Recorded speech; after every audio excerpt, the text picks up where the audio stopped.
In the video, that is the first time detectives learned that there was actually 4 people in that gray Jeep, and that the defendant, Jamel Demons, is in the rear driver's side.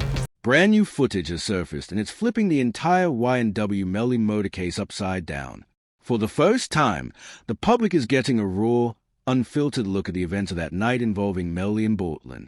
The details are intense, the visuals are chilling, and it's already sparking major debates across social media. But here's where the story takes a dark left turn. When detectives hit a dead end, somebody flipped on his own brother. October 26, 2018, a night that started with studio dreams and chasing money ended with 2 best friends laid out and another locked in county on double murder charges. This wasn't just another case. It was a deadly intersection of loyalty, cash, and fame ripping their brotherhood apart. Sack Chaser jumps in the front passenger seat, Juvie right beside him, and Melly sliding into the back. This is Sack Chaser. Where does he get in? Good. Remember they said it was a gray vehicle. He gets into... This is Juvie. This is Juvie, I said, right? He gets into the front right side. What came next would shatter everything. The YNW crew wasn't just a rap group. They were childhood brothers out of Gifford, Florida, a place where you either rise up or get swallowed whole.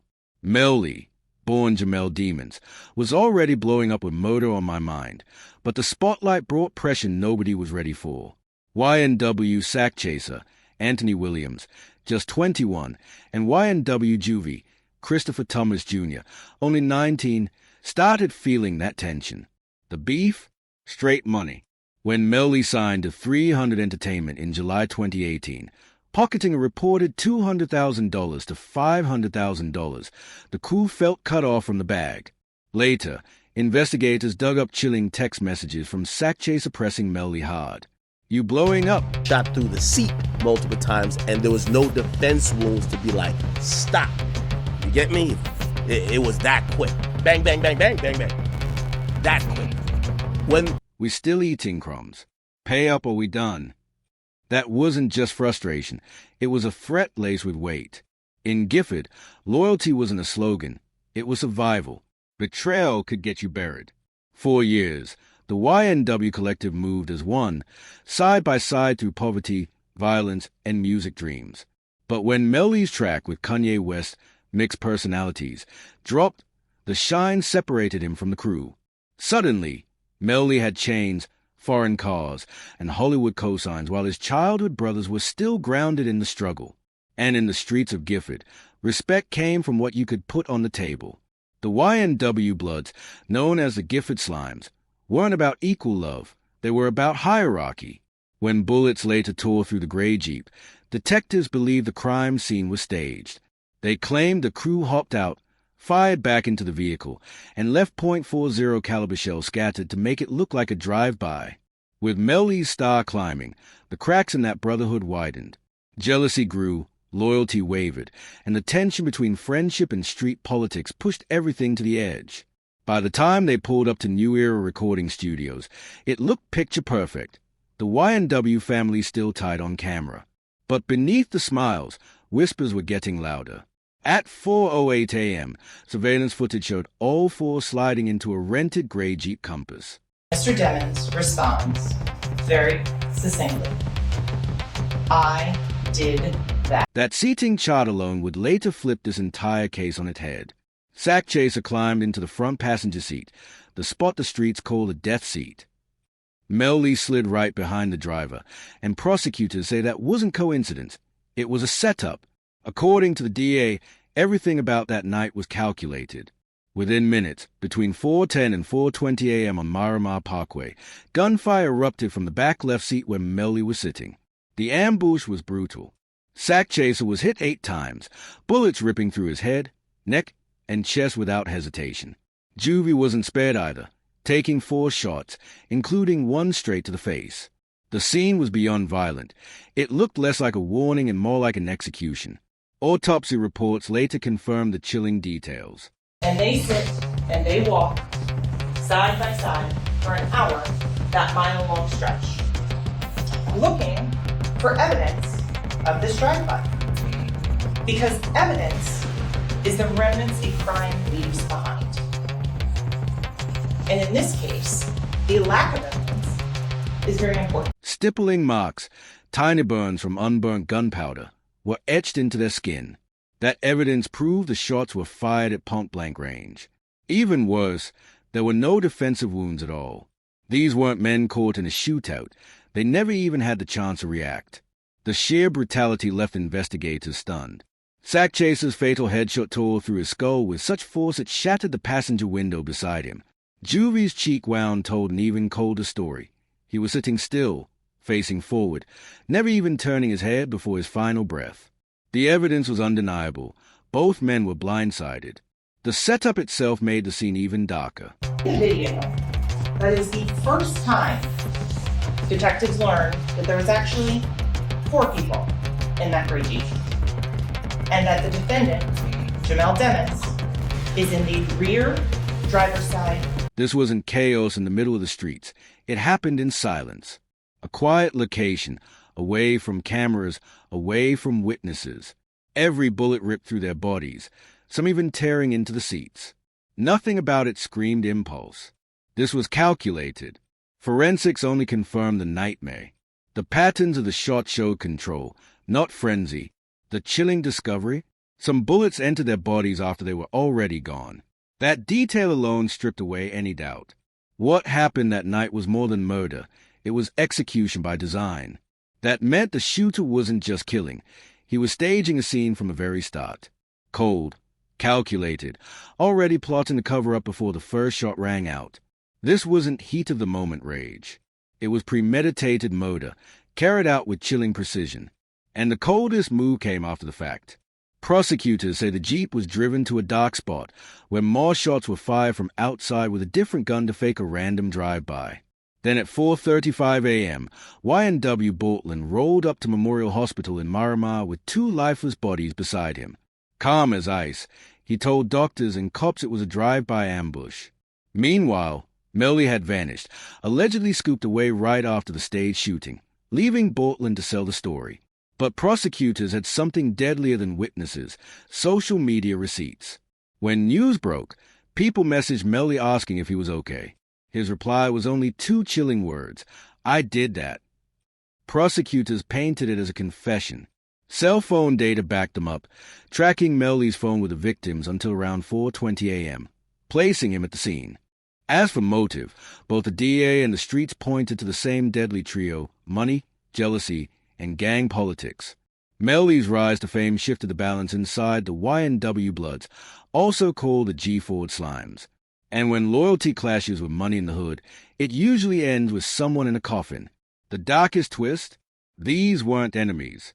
They were family. Melly had their names tattooed on his face while they were still alive, proof to the world they were brothers for life. From childhood struggles to chasing rap dreams, they were inseparable.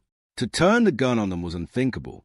Detectives realized fast this wasn't an ordinary drive-by. The cover-up was so laid, it almost fooled the entire system. What followed became one of the most complex forensic puzzles Florida had ever seen. Why is that important? That shows a gun was fired inside of that car. Every piece of evidence, every betrayal, every twist stacked together until the picture finally came into focus. By the time Miramar PD swarmed the hospital, they had already locked down the Jeep and turned their full heat on Bortlen. Bortlen's story was simple, too simple. He told cops they left the studio and got sprayed in some random drive-by. But detectives weren't buying it. Once they dug deeper, the cracks showed fast. Evidence was stacking up against a cover-up so bold it nearly fooled everyone. Miramar Parkway was shut down from 160th to 172nd Street, cops combing every inch for clues. And after hours of searching, nothing. No shells, no glass, no skid marks. That's when suspicion turned into certainty. The Jeep was riddled with 16 bullet holes, windows blown clean out. Any real drive-by with that kind of firepower would have left chaos everywhere. Casings on the street, glass sprayed wide, bullets in guardrails. But the road was spotless. Forensics told a darker truth. The victims were already dead by 4:02 a.m., and the Jeep was staged after. Even the glass patterns didn't match a moving car attack. Those windows were shattered somewhere else. So detectives backtracked. Cameras at New Era recording studios flipped the case upside down. First red flag, Bortlen never mentioned Melly in the Jeep. That wasn't a slip, it was a cover. Then came the timestamps. Footage showed the crew leaving at 3:19 a.m., not earlier like Bortlen swore. And the video was crystal clear. All four left together, laughing, calm, no beef, no tension, nothing that looked like they were being hunted. Inside the studio, more footage confirmed it. The vibe was cool, recording, hanging out, no signs of a blow-up fight turning deadly. But the knockout punch was Bortlen's biggest lie, leaving Melly out of the story.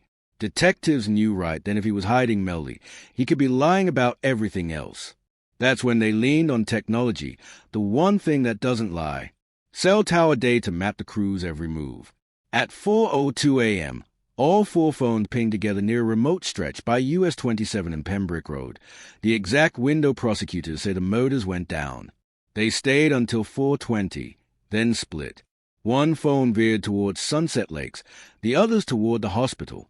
The tracking was so precise it gave cops a minute-by-minute playback. Even crazier, Melly and Sack Chaser had the same model phone on the same plan, letting detectives trace their movements in perfect sync. But the phones didn't just give up locations. They exposed activity. Melly's phone logged 70 steps at the studio, then another 70 steps at 4:02 a.m., the motor window. Minutes later, between 4:42 and 4:53, his phone clocked nearly 1,400 steps, lining up with prosecutors' claim that he was arranging his getaway. And when ballistics dropped, the drive-by story collapsed completely. Casings inside the Jeep proved shots came from within. More .40 caliber shells at the remote site linked to the same timeline. Even worse for the defense, the casings inside and outside the Jeep came from two different guns. That meant two shootings. First, the ambush inside that killed Sack Chase and Juvie, then the staged external fire to fake a drive-by. With that, investigators weren't just poking holes in the story. They blew the cover-up wide open. Trajectory analysis sealed the deal. The fatal shots traced back to the rear left passenger seat. The very spot cameras showed Melly riding. Angles lined up perfectly with someone firing across the Jeep into both victims. Combined with no defensive wounds, it was clear the shooter had total control. The staged drive-by shots told their own story. Fired at the passenger side, they were meant to mimic chaos, but the angles screamed fake. Experts proved they came from someone standing still. The autopsy shut it down completely. Those so-called drive-by wounds weren't real battle scars. They were staged after death, bodies shot again just to sell the illusion. And then came the digital receipts. Prosecutors said Melly FaceTimed his girl right at the staging spot, dropped pins, and begged for pickup. The trail was too clean. But when the trial hit in 2023, the case froze. The jury deadlocked, 8 ready to convict for holding out. No murder weapon, a shaky motive, and questions about sloppy police work left just enough doubt to save him. For years, Melly and Bortlen held their line, swearing they were victims of a random hit. But when life sentences start looming, street codes begin to crack. After 6 years of silence, the pressure became unbearable. The brotherhood that once looked untouchable was splitting apart, piece by piece. And on September 9th, 2025, loyalty officially died. Hours before jury selection, YNW Bortlen flipped. He cut a deal that could send his childhood brother Melly straight to death row. The timing shocked everyone. Lawyers were prepped, jurors summoned, the trial set to start. Then Bortlen pled to accessory after the fact. And to take that plea, he had to admit the murders happened, and that he helped cover them up. Prosecutors had been running chess the whole time, stacking charges until the weight crushed him. What began as accessory counts snowballed into double murder, witness tampering, and gang activity. Each charge stacked a life sentence. The state wasn't asking anymore. They were forcing his hand. At first, Bortlen faced manageable years for covering up crimes. But when Melly's conviction kept slipping through, prosecutors turned the screws tighter. The jump to murder charges was lethal.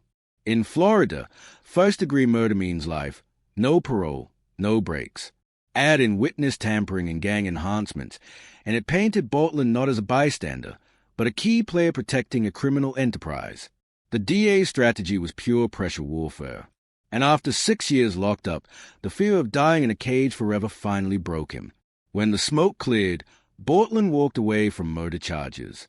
Instead, he pled to 2 counts of accessory after the fact, one of witness tampering in a capital case, and one of unlawful use of a communication device. The betrayal was official. Brotherhood had turned into survival. And with Bortlen's deal, prosecutors now had the ammo they needed to take down Melly once and for all. Like, we go through this every time with our culture. With black artists, you'll know we're always a target. In exchange for flipping, prosecutors dropped the 2 murder charges that could have buried Bortlen forever, or worse, sent him to the needle. But the price wasn't just reduced time. It was what he had to give up. The judge made it crystal clear. Cooperation was part of the package. That meant a proffered deal, a sworn statement where Bortlen had to spill everything he knew, no holding back. By admitting to accessory after the fact, he legally confirmed murders happened, and that he helped cover them up. That single acknowledgement shattered Melly's entire defense, that sack chaser and juvie died in some random drive-by. On top of that, the plea locked Bortlen inside the Jeep that night, cementing his role forever. The math was simple but brutal. With credit for time served, good behavior, and structured sentencing, Bortlen could be home in 3 to 5 years. The alternative? Certain death behind bars if convicted of murder. The choice boiled down to loyalty to Melly, or freedom to see his family again. And when survival's on the table, loyalty usually loses. The proffered deal also ripped holes in Melly's defense strategy. During a Queen for a Day session, Bortlen must answer every single question about October 26, 2018. One lie, one slip, and the deal collapses, throwing him back to face the murder charges. This setup forces full honesty while shielding prosecutors from claims of coercion. His words now carry the weight of law, with his own freedom chained to their truth. For the state, Bortlen Corporation is priceless, an insider who lived every detail. Melly looks broken. Man, 7 years locked down, and you can see it on his face. After 6 years of silence, his brother's betrayal feels like the final blow.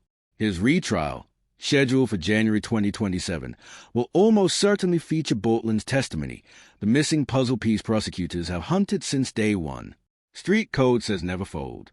But under the shadow of life sentences and execution, even the hardest soldiers end up choosing survival over silence.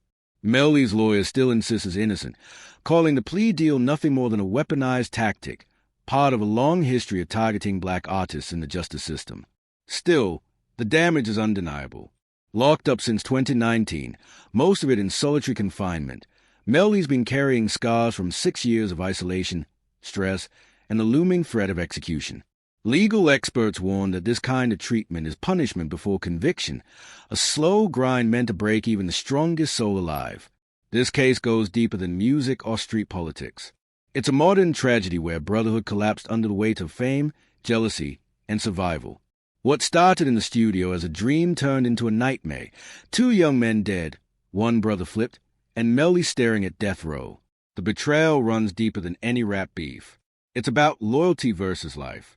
6 years of silence crumbled in one courtroom deal. And now the world waits for January 2027, when every dark detail comes back under the spotlight. Will Bortlen's testimony seal Melly's fate? Or will he somehow walk free against all odds?